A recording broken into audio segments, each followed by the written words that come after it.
Hey, I'm back. Stephen Peterson here. I'm trying to sit still. It reminds me of being a kid getting a haircut. The barber, just sit still. So whenever we get ready to film, it's like nobody says it, but I just feel it. Sit still. Well, that's as still as I'm going to sit. Stephen Peterson here, and we're talking about patterns, and we're talking about progress, and we're talking about process and principles and procedures, because I am convinced this is not my strength. This is not my wheelhouse. This is not something I'm comfortable with. This is not something I'm naturally good at. But I believe we live in patterns and habits and routines about 90 to 95% of the time. I'm a power person. That's special occasions. That's breakthrough. That's, oh, look, we got what we wanted. But to get there, I'm convinced I've got to change one pattern, get rid of one pattern that's not producing, and pick up a pattern I'm not comfortable with. I'm not comfortable with. I'm not going to embrace it. But I see somebody else who's succeeding where I want to succeed, and I see what's missing. It isn't talent, it isn't anointing, it isn't ability. A lot of times it's just what is the routine you have, what's the pattern you have, what's the process that you're willing to embrace or the process you're not willing to embrace. Many people don't do what they really want to do, what they love, what they feel destined to do, because the process is so objectionable, reprehensible. It's just, they don't like it. And I was thinking about a friend of mine who's going into politics, and he's waited a while. And the reason he's waited a while is because to get to almost any elected office, I had a very wise person in my life for years, John Osteen, and he'd say, yeah, Stephen, you got to step over some trash to get to your treasure. Well, in this case, my friend says there's so much trash, even to the lowest office in politics, it's not worth it. But something's happened in his life, whether it's a birthday he hit, something, and he said, I've got to get involved. And when he was telling me this, I saw some footage, oh goodness, 4 or 5 years ago about President Kennedy. But this was John Kennedy long before he was president, when he was running to be a senator in Massachusetts. And here's the Kennedy family, one of the most powerful families in America, let alone in Massachusetts. And here's not Senator Kennedy, just John Kennedy, dressed up in a nice suit about 5:30 in the morning, shaking hands with 300 men who are getting off a shift or they're hitting their time clock and shaking their hand. And I don't see one guy smiling at him. I don't see one guy endorsing him or praising him. And I'm going, why in the world would you go through all of that when you have all that money and you have all that? Well, if you want to become president, you have to be a senator. It helps. You can be in the House, I'm sure. I think President Ford came out of the House of Representatives, Lyndon Johnson, but both of those came to the presidency through being vice president first. And so you've got to be a governor. And John Kennedy chose, I'm going to run for senator. And he had to do the things I just wouldn't want to do them. He looked so uncomfortable, and it was uncomfortable to watch. Now let's move this forward. That's something I saw in video. I saw this in person. He's one of the senators from Utah right now, Senator Mike Lee. And he was running, and Tim Bridgewater. He and Tim Bridgewater were running for the new Senate seat, I believe the one where Bob Bennett was forced out. And I liked Tim Bridgewater. I'd read some stuff. And Mike Lee was going to be in a home just a few miles from my house. So my daughter and I went. We both like politics. And I think there were 70 or 80 people. It was a lovely home. But if you put 70 or 80 people, I don't care how big the house is, we were jam-packed in there. And then they let Mike Lee, he wasn't senator, Mike Lee, talk for a few minutes and then asked him questions. Oh man, I think everyone in there but my daughter and I didn't like him, maybe hated him, didn't like lawyers, maybe hated all lawyers. They told one after another of horrible jokes about lawyers. It was, and they didn't like politicians.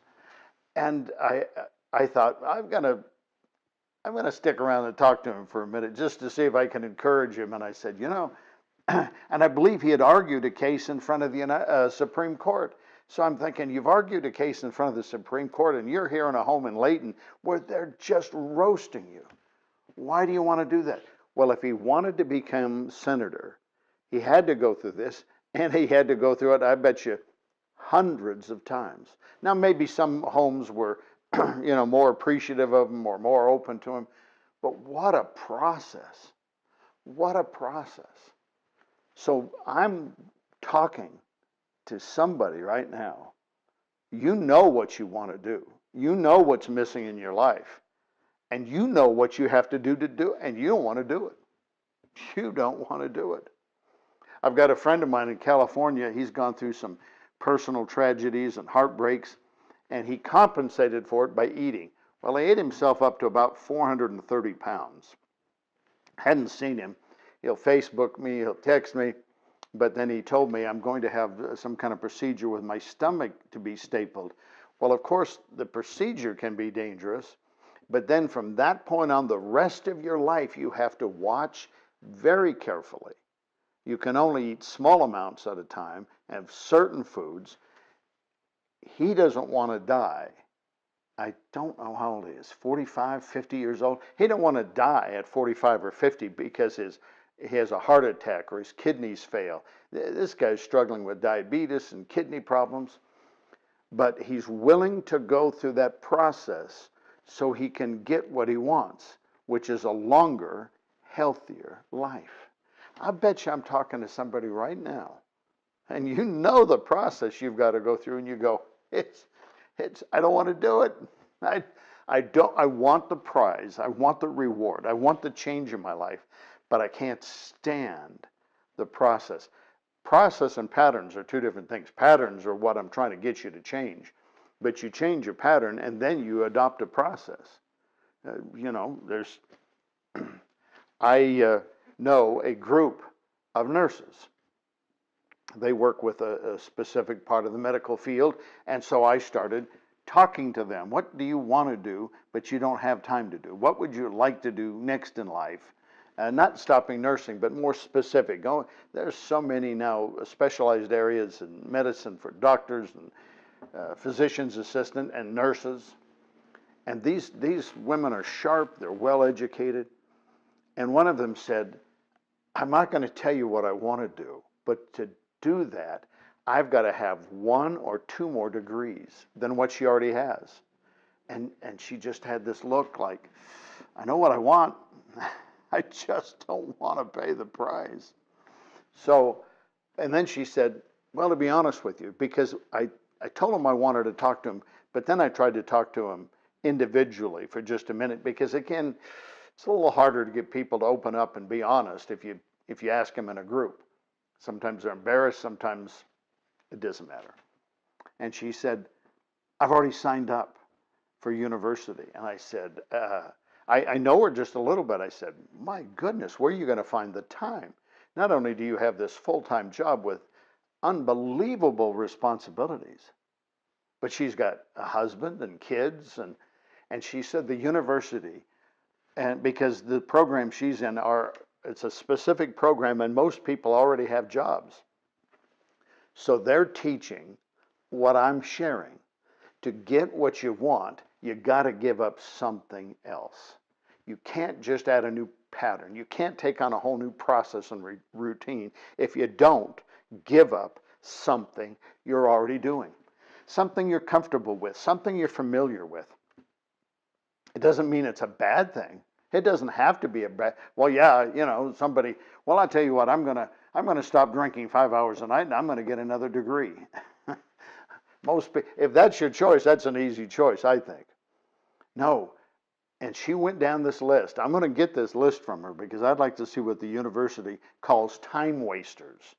And they explained it. A time waster isn't a bad thing. It's not a bad thing to sit down in front of the TV and just veg out sometimes when your life is just so full of other things. But if you do it every night, 7 nights a week, that is a time waster. The time waster she picked out was to cut down on her social activities. They love doing family things. I'm sure they got family members all around them. She's going to cut way back and get not 1, but 2 degrees. She's doing what I'm encouraging you to do. I'm not encouraging you to get degrees. I'm encouraging you to go after what you really want, no matter how difficult you think the routine is. I mean, she hasn't been in school in years. It's the nursing job. You have to constantly take refresher courses and updating courses. But this is a whole new degree outside of just medical in a university. It's not comfortable. John Kennedy shaking the hands of working men at 5:30 in the morning, working men who knew those two never had anything in common and never will. That's uncomfortable. Mike Lee putting up, well, I guess Shakespeare would call it the slings and arrows of, I thought these people were for him. Man, they were so against him. But if you want to run for the Senate so you can become president, run for the president, I can't even imagine the things that John Kennedy had to go through to become president. I can't imagine the rest of the process for now Senator Mike Lee. But I saw a video of John Kennedy at the start. I was there at the start for Mike Lee, and I saw it. Man, this is unpleasant. Listen, I fasted sugar for 30 days years ago just to prove to everybody I could. Oh, you can't. Oh, that was hard. I fasted salt for 30 days. That might have been harder. But you know what? After fasting salt for 30 days, my taste buds came back. But my hardest fast I've ever been on was one I did last year when I went on an ultra low carb diet. It worked. I lost weight. But I didn't realize I was a carbaholic. I didn't realize the sugar in pineapple, the sugar in apples counts as carbs. I can't have pineapple. I can't have apples. No watermelon. I'm a Norwegian man. I couldn't have bread. I'm telling you, I shook like an addict. I can't have bread. I'm telling you, I found a very, very low carb, high fiber bread so I can have a slice a day. Hallelujah. But what I'm looking for in a new diet, a new process, a new pattern is one with lower carbs, but it allows me to put some healthy fruits in. And I dread doing it. The hardest part about getting rid of one pattern and adding a new one is leaving your comfort zone. Leaving what you're familiar with. Leaving what you, man, I got this down. This is what I do. This is the road I drive on. This is what I have for breakfast. I've got a friend who has the exact same thing for breakfast, lunch, and a little variation at dinner. He says, man, it takes all the decisions away. Okay. Look at these. Steve Jobs would wear the black shirt and the black pants. Zuckerberg wears the same thing. I don't want to spend any time thinking about what I'm going to wear. You can change your life if you're willing to change one pattern, take on a new process. That's what this whole program is about. And I've talked myself out of time. I'm Stephen Peterson. The email address is on the screen. I'd love to hear from you. I can do it. I'm working on it. It's not comfortable for me. You can do it as well. Your whole life can change if you're willing to change one pattern. How about that?